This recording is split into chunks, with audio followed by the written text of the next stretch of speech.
Welcome to Fraggle Talk, the unofficial Fraggle Rock podcast brought to you by toughpigs.com. This is the podcast where we cover Fraggle Rock back to the rock episode by episode, along with the talented producers, performers, writers, and builders who help put it all together. I'm your host, silly creature Joe Hennis. Today, we are breaking our format once again for another special bonus episode all about everyone's favorite part of the Fraggle world, the humans. Our guest today is a Tony-nominated actress best known for her Broadway performances in Tootsie, Spring Awakening, and the SpongeBob SquarePants musical. She is starring in the play POTUS, currently running at the Schubert Theater on Broadway. On Back to the Rock, she stars as grad student, future marine biologist, and owner of Sprocket the dog, Doc. We are extremely pleased to welcome Lilli Cooper to the podcast. Hi, Lilli. Hi, thank you so much for having me. Of course. Thank you so much for being here. You are such an important part of Back to the Rock. So it's fantastic to be able to chat with you about the show. Yeah, totally. I'm just so proud to be a part of it. I mean, it's something that I grew up with, something that my brothers grew up with, my husband grew up with, and I think I'm just still pinching myself that I get to play this part in this generation and this world right now, and it feels really special. And that was actually going to be my first question about your background with this show. So you did watch it during like one of the older runs back on HBO, or you had the old tapes, something like that?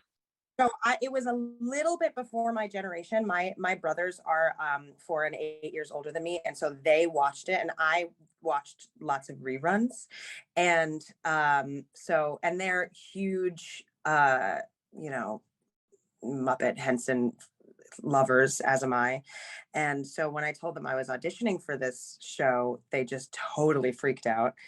And same with my husband, he's kind of in the same age range as them. And so even though I was a little bit younger, I still was a huge fan growing up. That's terrific. I mean, you love to hear that when people go from being a fan to actually getting to like play in that sandbox. That's always such a thrill. Yeah. So let's talk a little bit about your process to becoming Doc. How did you get the audition, and what was the audition like for you? Yeah, so the audition was really interesting. I mean, like when you watch the episodes, you realize that really my only scene partner is Sprocket, the brilliant John Tartaglia, and Sprocket doesn't talk. He makes lots of noises and reacts and is this totally charismatic creature, but he doesn't have any actual lines, and so all of the lines are mine in my scenes, and so it's a lot of text. And so that, I think, was my biggest challenge, was memorizing all of the text, kind of streaming it together, and for my audition it was really just a monologue. But one of the biggest descriptions of Doc is that she is a huge dog lover, and I have 2 dogs. And so in my audition tape, which I recorded at home, during the pandemic, my dog was in it with me, and he was my Sprocket. And so I have that relationship on camera with my dog, and I think that actually really helped me get the job, because it was all about how much I love my little furry friend, and that really helped me too on set. I fell in love with Sprocket on set. It was so fun to interact with this creature, and it felt so alive. I mean, I remember even our showrunners would come up to me and be like, "Do you realize that you were petting Sprocket when John..." There was just this inanimate puppet on the floor, and I would just be petting him because we just felt so connected. So it was really close to home in that way. He was kind of like my dog when I was away from home filming.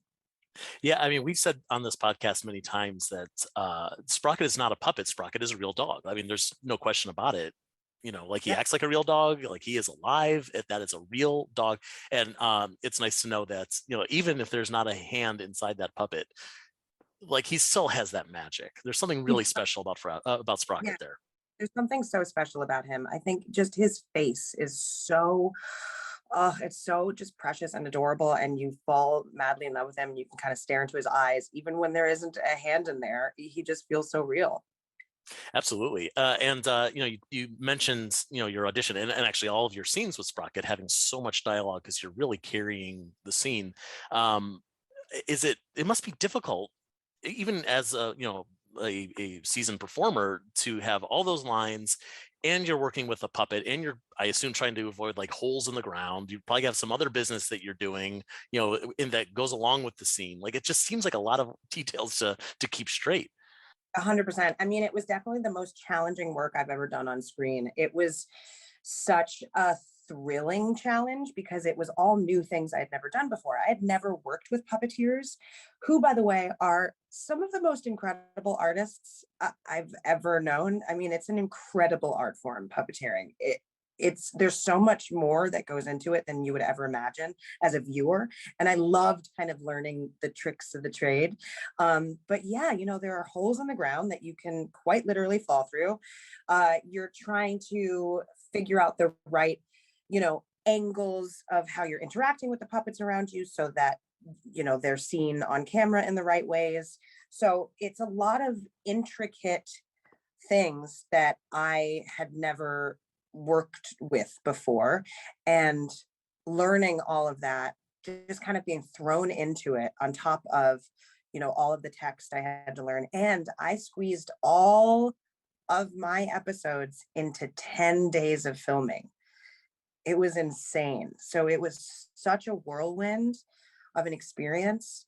The fact that we did the entire season in just 2 weeks was crazy.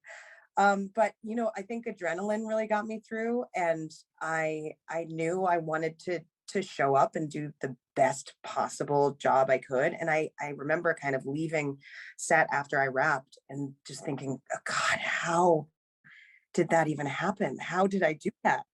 I was also secretly 8 weeks pregnant, and no one knew because I was so early on. And so I was really sick during the day. I had morning sickness. I was exhausted. I was utterly exhausted. I remember one scene where they were working on a lot of Sprocket stuff, and I had to actually take a nap on my bed on the set because I was so dead. I was so tired. So yeah, it was a lot of things all at once, but I mean, it was just so exciting to be able to do this. Yeah, I mean, I'll confirm for you, none of that tired, sick, any of those feelings showed up on the screen. We had no idea. You look like you're having a blast. And if it showed up on screen at all, I'm sure we could chalk it down to like, Doc is a grad student. Like, she's burning the candle at both ends. Of course she's exhausted.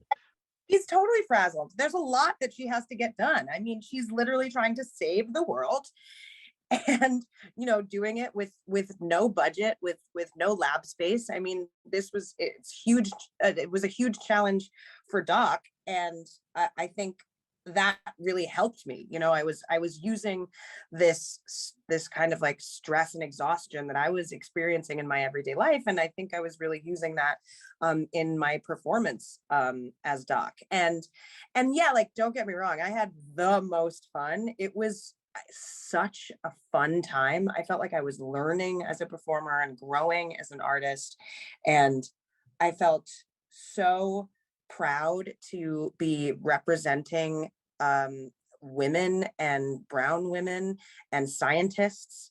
And I just feel like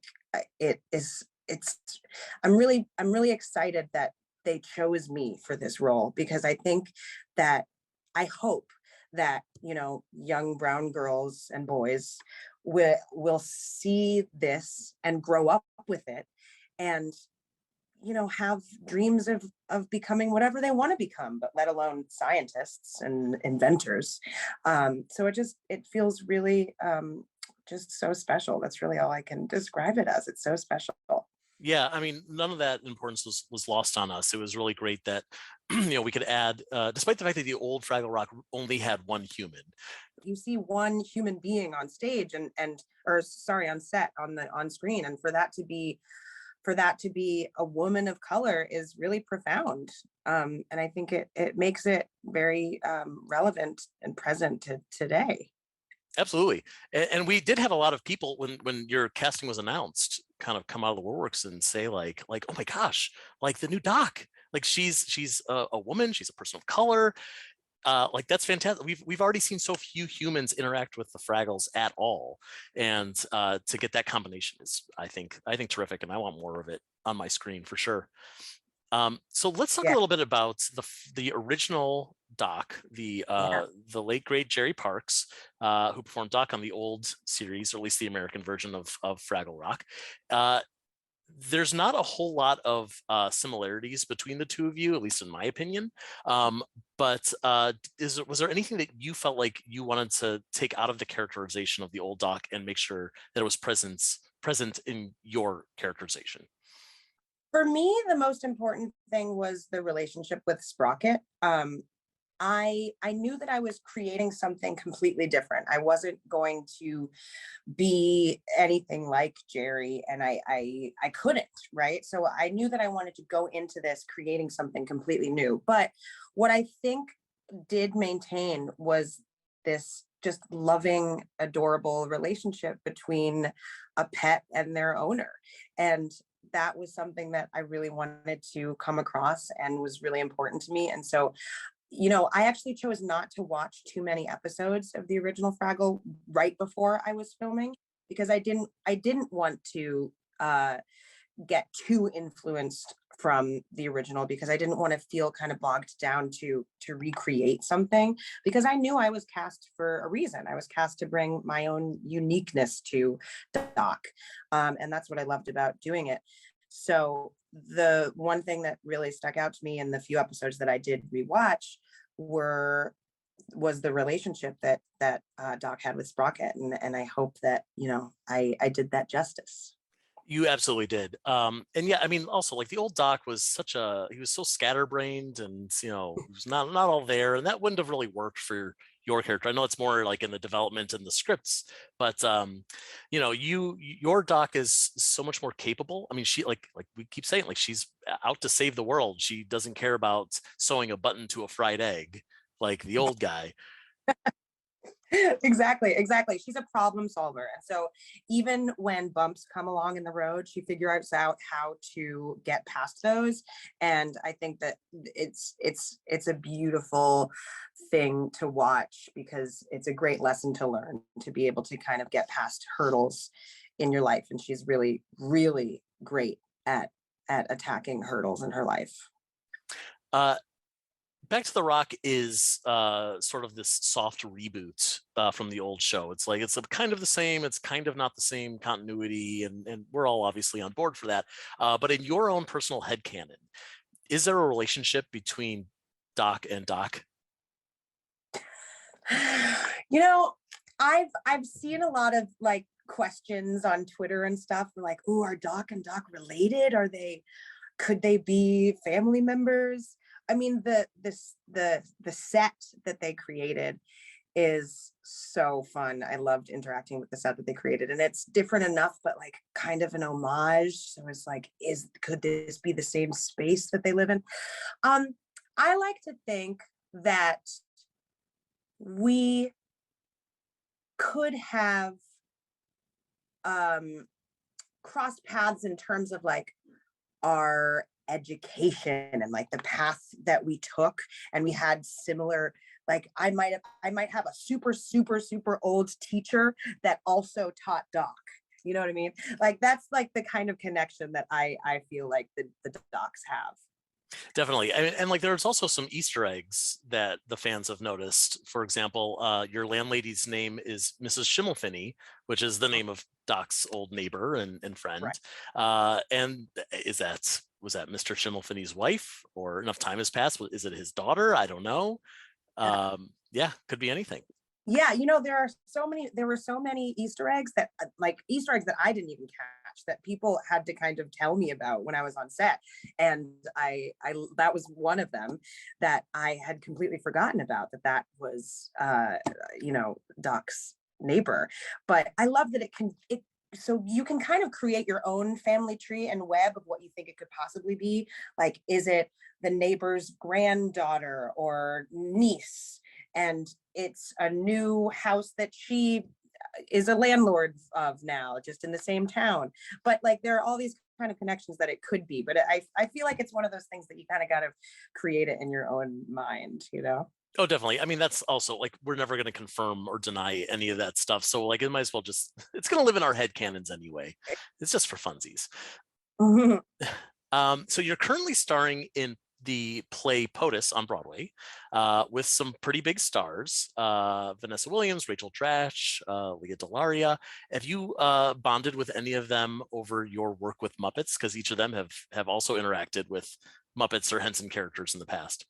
Yeah, you know what? We actually haven't talked about it, but I'm so excited to do that now. I mean, Vanessa is newly a grandmother, and she has a 6-month-old grandson, and a few of the stage managers have nieces and nephews. And so like the hugest thing that I've connected to with company members of the show are the younger generation of our families watching this show, which is so exciting because it feels like, you know, a new generation of kids being introduced to this incredible world, this fantastic world.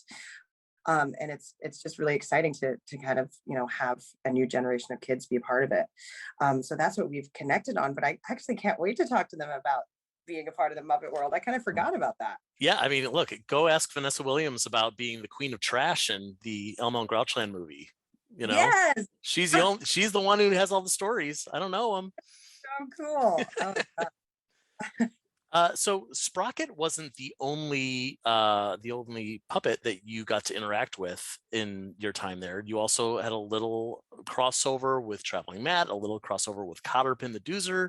Do you have any fun memories of at least getting to? I know you didn't get to like really work with the whole Fraggle cast, but to get to at least cross paths with those two. Absolutely, my favorite is Cotterpin leaves her little baby itty bitty drill on Doc's table, and I would always talk about it, about how cute and adorable it is, and I wish that I had it. And my last day of filming, the crew gave me the little mini drill as a gift, so I still have that on my keychain. It's like my favorite thing ever. I was gonna say, don't lose it. Like it's so tiny. It's gonna fall between like couch cushions. Yeah, exactly. It's so small and it's so adorable. And one of my favorite episodes is when Traveling Matt comes back to Fraggle Rock and gets captured. And I kind of interact with him in that dream sequence of Sprockets. And it was hilarious because I got to wear this sweater with Sprocket's face on it. And, you know, I gave him this like gigantic cookie biscuit thing. And it was really fun to be in a scene with one other puppet, you know, because I even with Gobo and even with Cotterpin, we're never actually seen together. We're always just kind of crossing paths.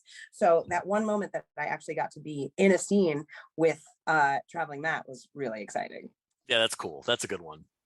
I feel like we all need to have that once in our lives to be in a real dream sequence, a filmed dream sequence with a real Fraggle. Right.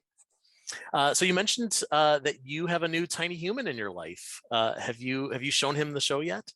Oh yeah, we watch it literally every morning during breakfast, and you know, we've watched it since it's premiered, so for a few months now, and he's growing into recognizing things on the screen and recognizing the music, and we're really interested to see if he starts recognizing me and realizing that, you know, this person on the screen is his mama. And so far we can tell that he's really enamored when I'm on screen, which is very exciting. It makes me very happy. But he loves all of the music, and my husband and I always kind of like throw cute little quotes at him, like what's our favorite one? Bottle in the bin, hey hey, bottle in the bin, hey hey. So we always just like do random little things from the show just to make him smile and laugh, and he loves it. He just giggles at all of the little references we make. That's terrific. I mean, we should have more tiny Fraggle fans. That's how we make new adult Fraggle fans, right? Exactly. Yeah. Who is your favorite Fraggle? Ooh. I mean, oh, that's so hard. But I gotta say Wembley. Wembley is my favorite Fraggle in Back to the Rock specifically, because I feel like he goes on such a wonderful journey of self-exploration and understanding who he is and kind of breaking out of his shell and getting past all of the wembling that he does. And I love some of his songs are my favorite. And I think he's one of my faves. Oh, that's a good choice. That's a good option. It's funny because on the old show, like any other show for the most part, especially kids shows, it's like there's always that status quo you have to get back to by the end of an episode. So a character can go through all the growth in the world, but they're going to be back to square one by the end. And they did kind of update some things by the end of the series, but for the most part, over 90 episodes, that was pretty much it. But here, because the new show is serialized, like we do have that opportunity to see Wembley, go through that indecision and kind of get sidelined, and then find himself, a member of the Elders Council, and becoming you're right, he's Wembles and Wembles and Wembles, and then he kind of makes some decisions for himself. Right. Like that's a good arc. Celebrity that everyone's obsessed with, and I love watching every kind of moment that he has. It's really fun. Absolutely. Yeah, Wembley's my favorite too. I love that guy. So we're still waiting to hear if the show has been renewed for a second season or not. We're keeping our fingers crossed. Is there anything that you want to see happen or for your character to do in a potential season 2?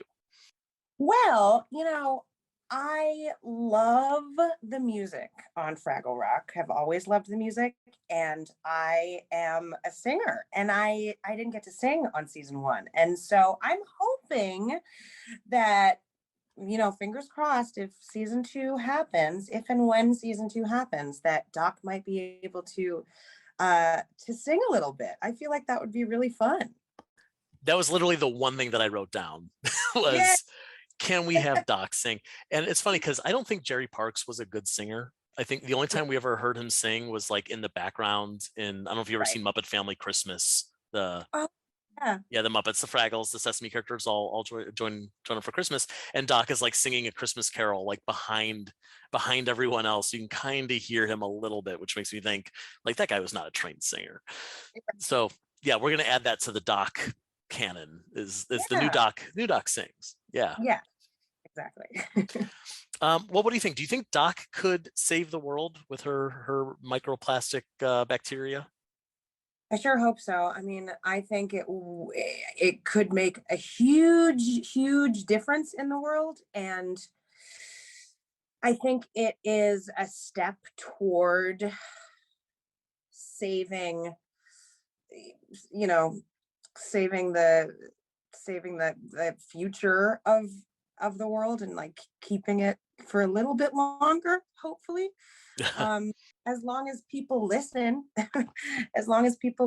to science, and I think that's a really important message in the show, is listening to the importance of science and how science can save the world. So I do hope that Doc can take a step towards saving the world, for sure.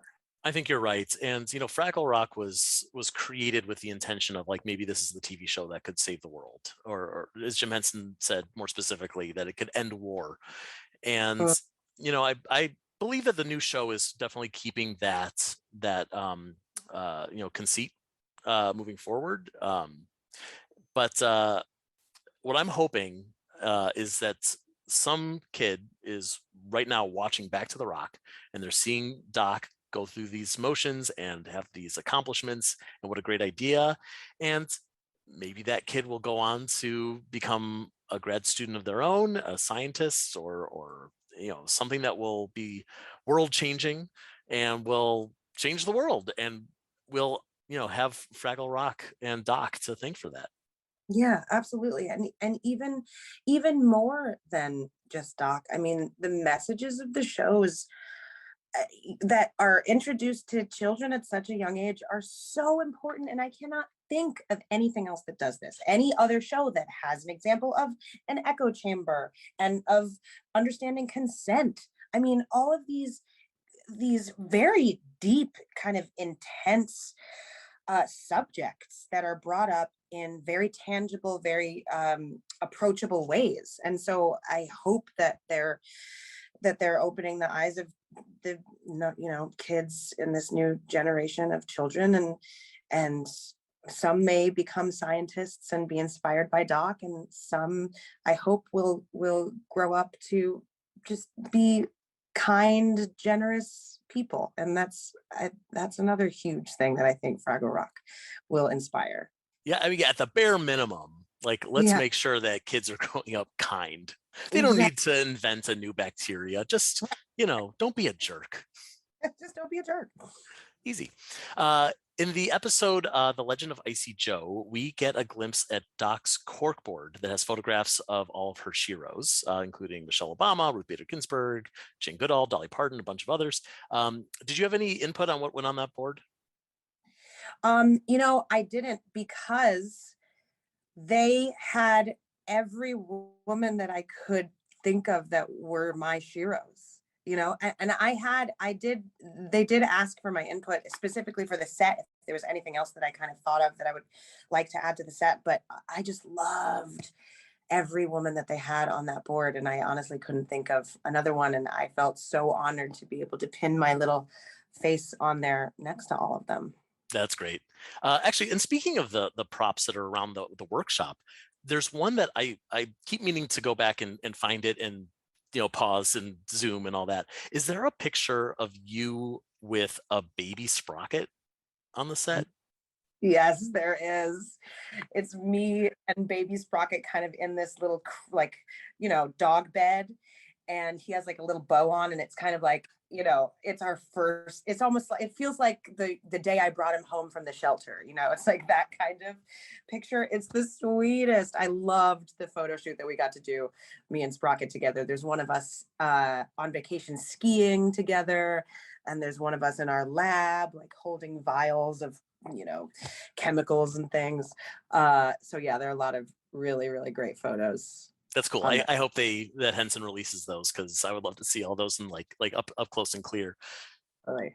And also, like, the baby Sprocket picture undoes a theory of mine that I had, which is fine, which was that because dogs never die, especially puppet dogs like Sprocket, is that it was the same Sprocket from the previous Doc, and Doc has moved on, and now Sprocket has moved on to his new Doc. But if he was a puppy with you, then that's got to be two different dogs. Of course. Who knows? Maybe the Sprockets are related. Maybe Sprocket Jr. Exactly. I have one more question for you. And I really am just looking for a yes or no, because I have a feeling that you wouldn't be able to actually answer it. Do you know what Doc's real name is?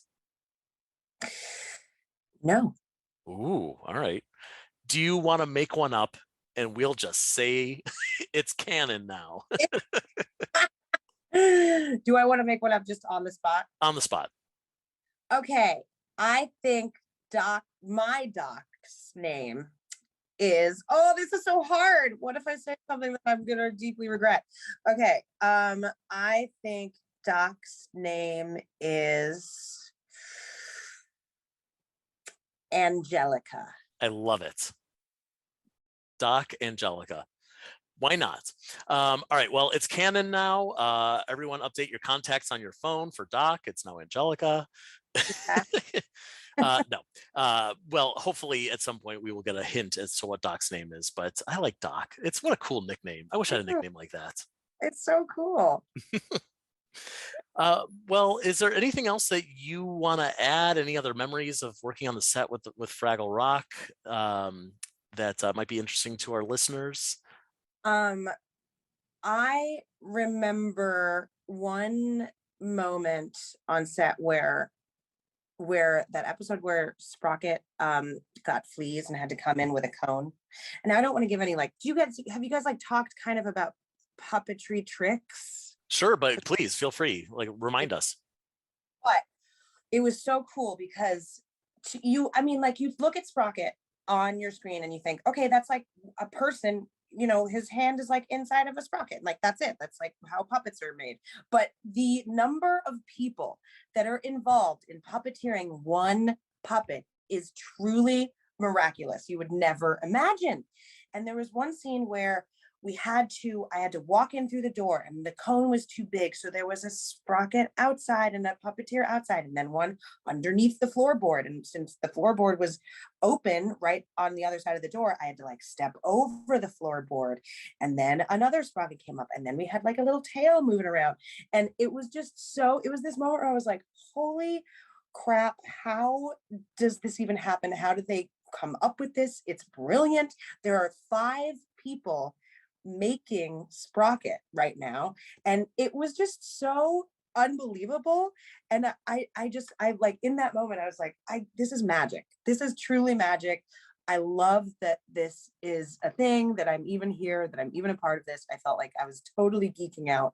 So that was my like, pinch me moment of like, this is the coolest thing ever. And I just can't believe how intricate it all is. And I loved it so much. I mean, look, we started this conversation talking about how the puppeteers can do so much. And, like at bare minimum, they're all brilliant manipulators. So like they can take a thing that is not alive and they can make it look like it's alive. But on top of that, there's all that coordination. There's also that innovation. And then beyond that, it's the voices and the singing, the choreography. It just goes on and on. The hand-eye coordination is truly something that I can't even wrap my mind around, because what they're doing is like having a hand up a puppet or like holding onto a wand or something, but then looking at a monitor so that they can see what the camera is seeing, and having that kind of, you're disconnected there. You're not even looking directly at the puppet. You're looking at what the camera sees. And just watching these incredible artists do what they do, it's so cool, because you think like, wow, there's no way I could do it. So it's just all so impressive. It really is. I couldn't do it either. It's too much at once. Like I could do one thing. Give me one stick to hold. I could hold that stick. That's fine. But like all those things on top of each other, I'm going to forget half of it. I know. It's insane. Well, Lilli Cooper, thank you so much for being here on this podcast. It was such a joy to get to talk to you and to learn so much more about Doc. I'm hoping that we'll get a season 2. And if so, we'd love to have you back. We'll do this again. We'll talk about Doc's big song and the big revelation of Doc's name. Definitely. Exactly. They'll actually put Angelica into season 2. We'll see. It's done. It's already done. I've already texted John Tartaglia. He knows. Right. Well, folks, that brings us to the end of another Fraggle Talk podcast. Next week, we will return to our regular format. So until then, we'll see you down at Fraggle Talk.